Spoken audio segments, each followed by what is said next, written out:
I like suggestions from my subscribers. There are so many games on my list of candidates for these videos, it's hard for me to decide which one to do next. Well, somebody gave me a comment a little while back that suggested that the Megiddo board reminded them of the classic game Ringo. And it's true, it does remind me of that in a circular sense. But in every other sense of the word, it's a completely different game. Let's check it out.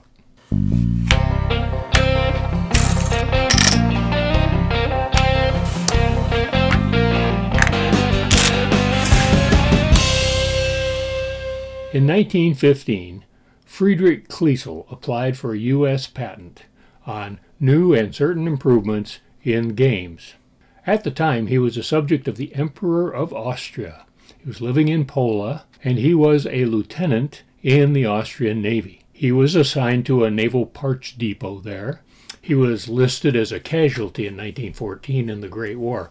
Now, we've got to keep in mind that casualty doesn't mean dead. It also means injured or diseased. So he was probably out of the action for a while. The Austrian Navy was disbanded after World War I, and Freidrich ended up being a self-employed merchant in the city of Innsbruck. And then in 1940, he's listed as being a captain in the Austrian Navy. He would have worn a uniform very much like this one. You may recognize Christopher Plummer from The Sound of Music. I couldn't find any records of Freidrich after that, related to the game or otherwise. Now, most records I've found suggest that the game was actually invented quite a time before Freidrich's patent was applied for. That's very possible that he was encouraged on the regional success of the game to go out and get it patented later. Apparently, the first published version of the game was by a company called Spielverlag Freidrch Kleissl, meaning it was self-published. But shortly after his self-publication, a company called Sala in Germany came out with this version, and it also bears the date of 1915. Sala had been known for decades for their high-quality wooden toys and games. Particularly Friedrich Freudel's kindergarten supplies were manufactured by Sala. So it was in March of 1919 when this patent was finally awarded.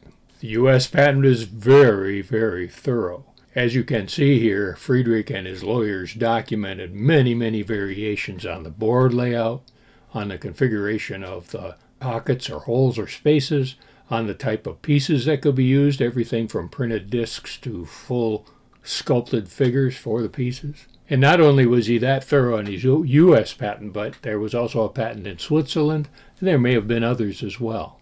Since that time, it's been published by a lot of commercial game publishers, toy publishers. The game has also appeared in print quite a bit, a lot of books that talk about parlor games and such. Here's the way to play. This was, I think, 1975, and there it is at the top of the page. Also, R.C. Bell published spread here in his big board game book. You can see right there's Ringo. And you can find it all over the internet as well. A lot of how-to-play sites, a lot of make-your-own-board things, and they reproduce the game of Ringo. Here is one other example. This is from the Italian Giochi company. They always have these really gaudy packages from the 1970s. And this one is a catalog entry from Abra. They build it as being an ancient Egyptian game. I don't know what that's about. It's just a theme of it. But it appears to be Ringo with a lot of extra symbols on the board to kind of dress it up. That's what you call marketing. I have seen it referred to as a descendant of Scandinavian Taffel games.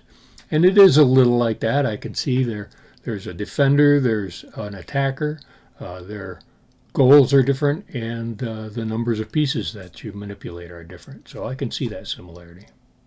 I'm not sure it would be a descendant of that. There's no really proof that our Viking friends left any evidence of Taffel games in Austria, but you never know. Here are a few different examples of images that I've found for Ringo online, and particularly these look very Celtic. It fits that Celtic look, and I can see how it might be confused a little bit with a circular version of Fischl. So before I get into the how to play, I want to just take a second here to thank you again for being here. for supporting my channel and for liking and subscribing and sharing and all that kind of good stuff. And I also want to have a special shout out and a thanks to our sponsor for this week's video, the letter E. Now, the rules that I'm going to use here for this little animation are from this book. This is another one of R.C. Bell's books on old board games. And these rules were specifically translated from the original German for this book by a fellow named M.C. Oswald. So we will presume that they're pretty faithful to Freidrich's original rules. This is a two-player game in the I go, you go format. And here at the center of this circular grid of spaces is the citadel, the space that's attacked and defended during the game. This radial segment that's uniquely colored blue, it identifies it as the neutral zone. The player who is attacker controls 7 pieces, usually the darker color, and they start one per space on the outermost ring, except in that neutral zone. The defender controls 4 pieces that start on the 4 light-colored spaces of the innermost ring, also not in the neutral zone. The attacker wins by occupying the citadel with 2 of their pieces. The defender wins by capturing 6 of the attacker's pieces or by blocking all attacker pieces so they can't move. The attacker will move first. Now there are special rules that govern movement and capture. Each space can be occupied by only 1 piece, except the citadel when occupied by 2 attacking pieces to end the game. The defender's pieces may not occupy the citadel at all. Any piece can enter the neutral zone, and the number of attacker pieces in the neutral zone cannot exceed the number of remaining defender pieces on the board. An attacking piece can move either 1 step sideways to an adjacent space on the same ring, or 1 step inwards towards the citadel to the adjacent space on the next inward ring. A defending piece can move 1 step sideways on the same ring, or 1 step either outward or inward to an adjacent concentric ring on a radial segment. In addition, a defending piece can, in a single turn, move any number of unoccupied spaces along a concentric ring. If the piece enters the neutral zone, however, the movement stops and their turn ends.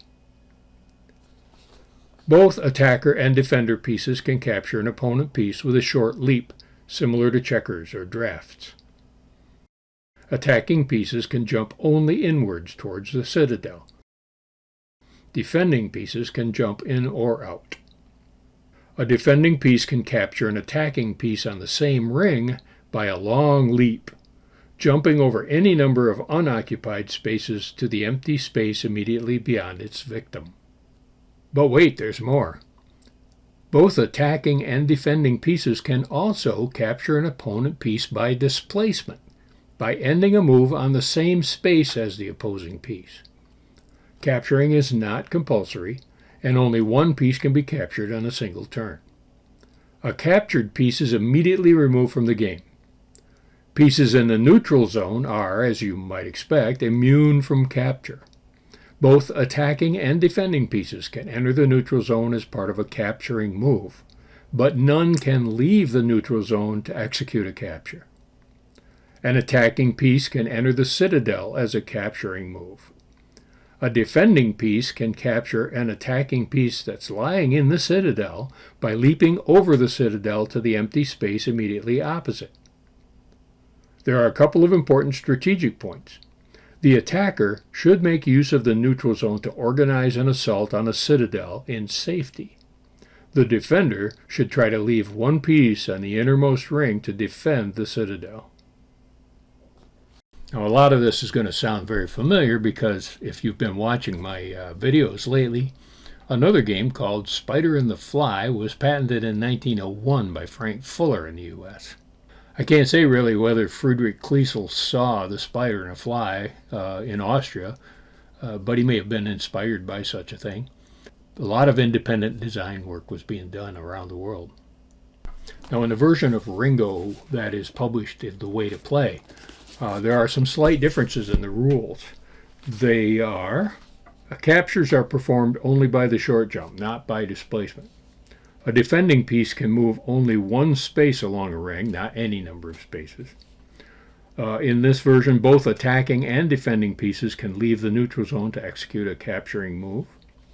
And as usual with these variations readily available, you want to be sure that whoever you're playing the game with understands the rules in the same way that you do. Otherwise, it could lead to some tension and maybe even fisticuffs, and we don't want that.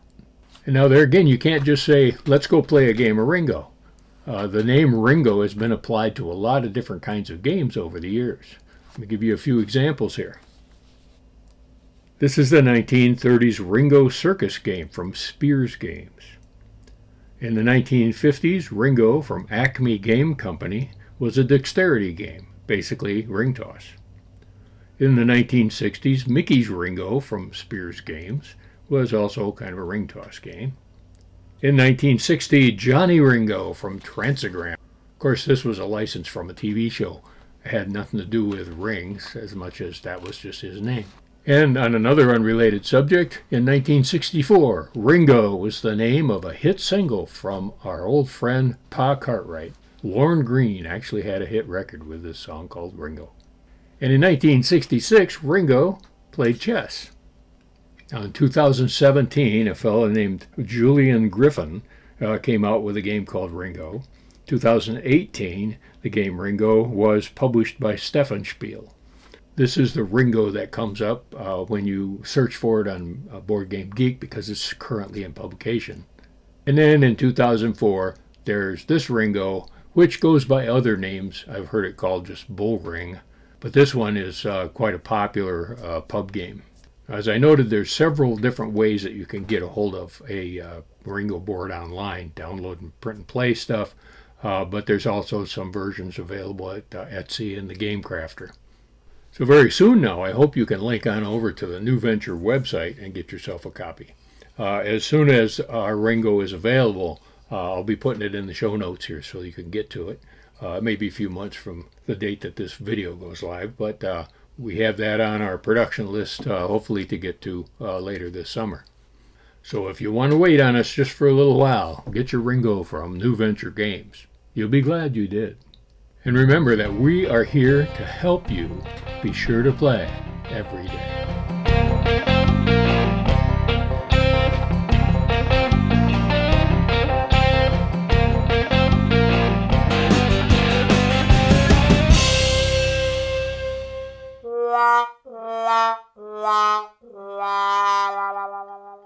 So thanks again for taking a few minutes out of your busy day.